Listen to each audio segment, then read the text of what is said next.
wabarakatuh. Nama saya Ridwi Nabila Sinaga dengan NIM 230306083. Prodi Peternakan, Fakultas Pertanian. Di sini saya akan menjelaskan tentang anatomi dan fisiologi ternak dengan dosen Insinyur Ibu Tati Widiana, SPT, MP, IPM. Di sini saya akan menggunakan sampel itik jantan dengan bahasa Latinnya Anas domesticus. Di sini saya akan menjelaskan tentang organ eksternal Anas domesticus, yaitu mulai dari caput yaitu kepala, terus itu volume itu leher, terus trunkus itu badan, terus ekstremitas anterior itu sayap, terus ekstremitas posterior itu kaki bawah, terus itu dan caudal yaitu ekor. Sistematika pada iti atau Ana domesticus yaitu pertama filum itu chordata, terus kelasnya Aves, baru ordonya Aceiformes, habis itu familinya Anatidae. Baiklah, di sini saya akan menjelaskan bulu-bulu yang melekat pada tubuh unggas. Yang pertama itu adalah plumae. Plumae ini terdiri dari beberapa bagian. Pertama itu kalambus. Kalambus itu bagian yang lekat pada tubuh unggas. Yang kedua itu lalu ada racis. Racis itu ini racis, lalu ada vexillum. Vexillum itu ini batangnya, dan yang terakhir ada barbelu itu bulunya. Selanjutnya itu ada bulu flamuae. Flamuae ini seperti ini, tapi ini lebih kecil. Flamuae ini memiliki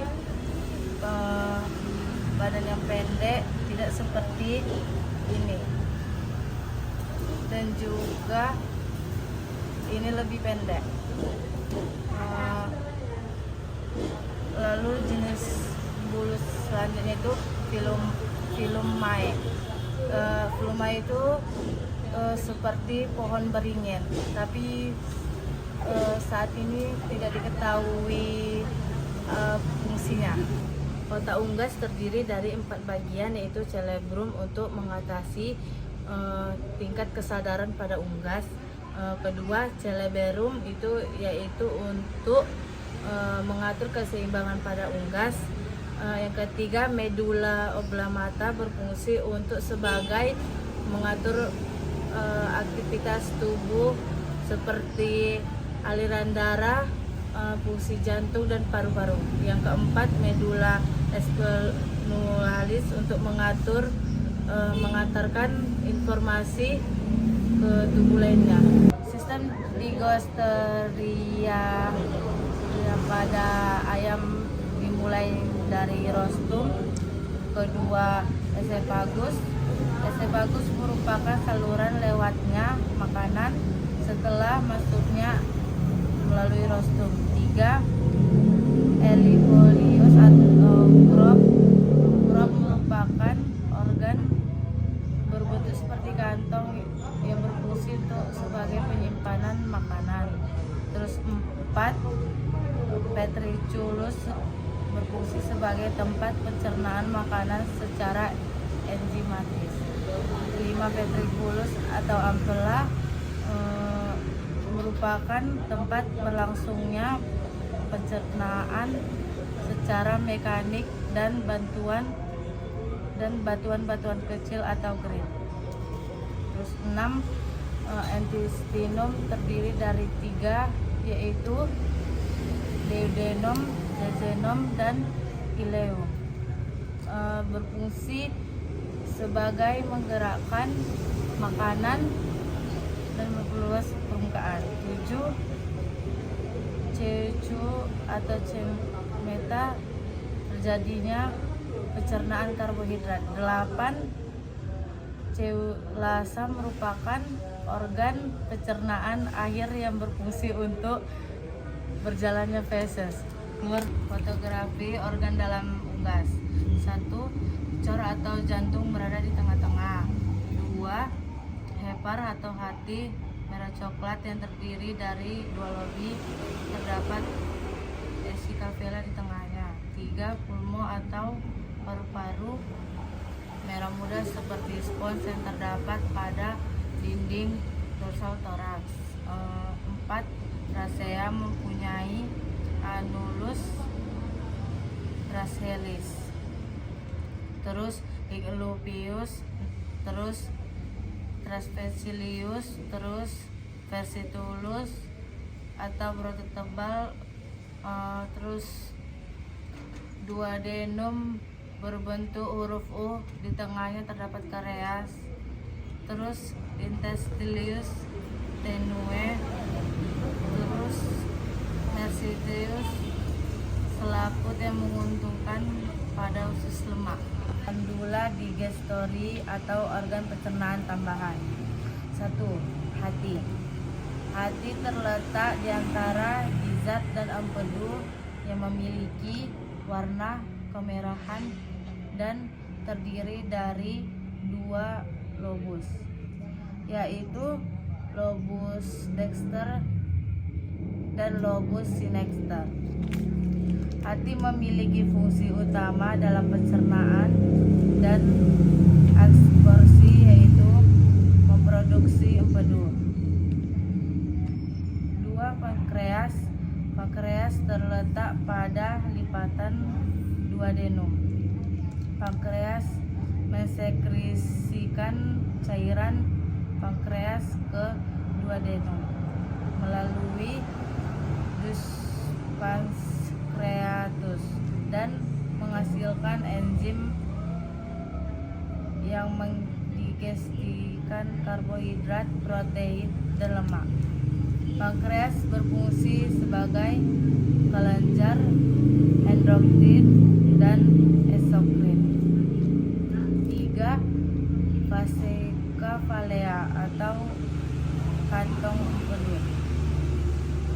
2. Saluran empedu mentransfer empedu dari hati ke usus.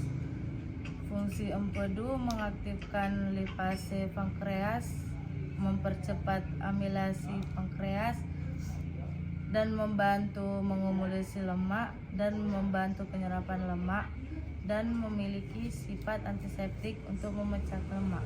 Sistem respiratori atau sistem pernapasan pada hewan unggas. Nares atau lubang hidung berguna untuk mengambil udara sehingga bebek bisa bernapas dengan baik. Glotis dan laring.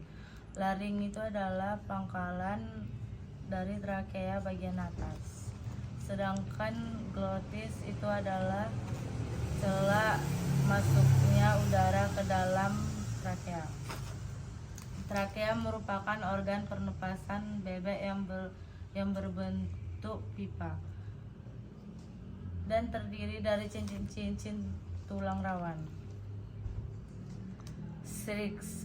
Di dalam syrinx terdapat lipatan-lipatan berupa selaput, di mana selaput ini jika dia bergetar maka dia akan mengeluarkan suara. Suara bisa timbul saat proses pernapasan ekspirasi. Bronkos.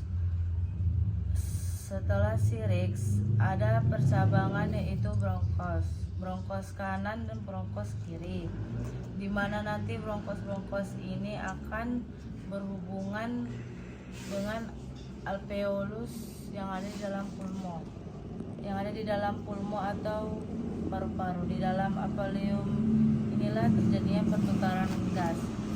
Pulmo atau paru-paru.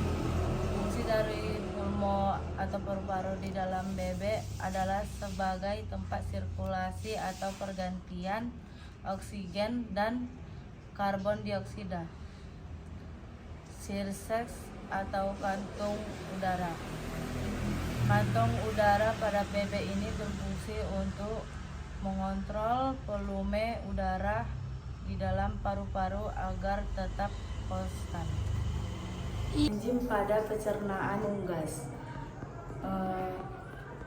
Dimulai dari pakan yang masuk ke dalam mulut atau paru akan tercampur dengan kelenjar saliva, di mana di sini terjadi proses enzimatik yaitu amilase, di mana enzim amilase berfungsi sebagai memecah fatty atau karbohidrat menjadi glukosa, enzim sukrase yang berfungsi memecah glukosa menjadi molekul gula, dan enzim laktase yang berproses untuk memecah laktosa menjadi dua molekul gula sederhana yaitu glukosa dan galaktosa, dan enzim peptidase yang berfungsi untuk memecah ikatan peptide antara asam amino pada rantai peptida atau protein. Sistem sirkulatoria atau peredaran darah. Dalam sirkulasi ini terdapat dua mekanisme. Pertama itu inspirasi. Inspirasi itu adalah dari paru-paru dibawa oleh vena pulmonalis menuju atrium sinester. Kemudian darah menuju vertikal. Sinester melalui perpula bicuspidaliskemudian menuju seluruh tubuh melalui portal. Biasanya pada saat proses inspirasi darah kaya akan O2. Mekanisme kedua inspirasi. Inspirasi itu darah dari seluruh tubuh dibawa oleh menuju atrium dexter. Kemudian darah menuju vertikal dexter melalui valvula bicuspidaliskemudian menuju paru-paru melalui arteri pulmonalis. Biasanya pada aspirasi darah kaya akan CO2.